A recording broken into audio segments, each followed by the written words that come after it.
Howdy, and welcome back here. We have a lot to get done, including the field on the left here, the potatoes. We need to harvest those this episode, as well as the peas, and also the field right here in front of us, the alfalfa field. It is also ready to be mowed. And on top of that, one of the cornfields that we recently purchased is ready to harvest with the forage harvester. So we have a lot to get done here in episode 53. Now, also, big milestone. We finally got over the $5 million, as you can see up here in the top right. And with that being the final goal, we're going to actually change that goal. We're going to up it to $10 million. So by episode 55, we're going to hit $10 million.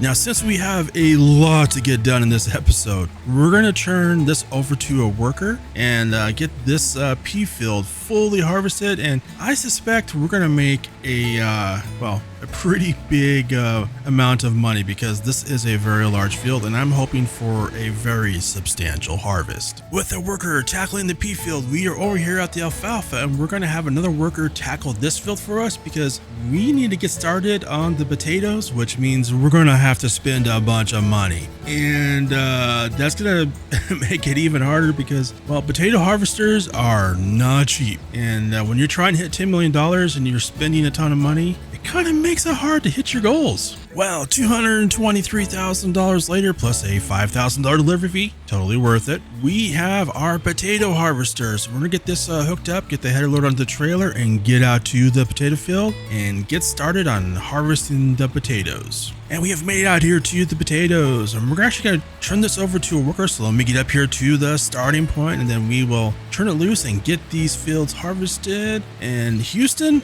we have a problem. This harvester seems to not be working, so we're gonna have to swap it out for a different one. So I returned the one that wasn't working and bought this one, and the difference in price was another $180,000 or almost $200,000. So yeah, we are totally heading the wrong way on trying to increase our money up to $10 million. In fact, yeah, we're heading way the wrong way. We're down almost 400,000 from where we started in this episode. Our next task is we need to plant our winter crops, starting with the canola, which pretty much every field on this farm is canola. So let's turn this over to a worker because we still have one more task we need to do. And this is the big one. We are getting started on harvesting the corn with our forage harvester. And I think this is going to make us a ton of chaff and silage to offset the expensive potato harvest. But thanks to having the fermenter on the opposite side of the map, this ends up taking several hours.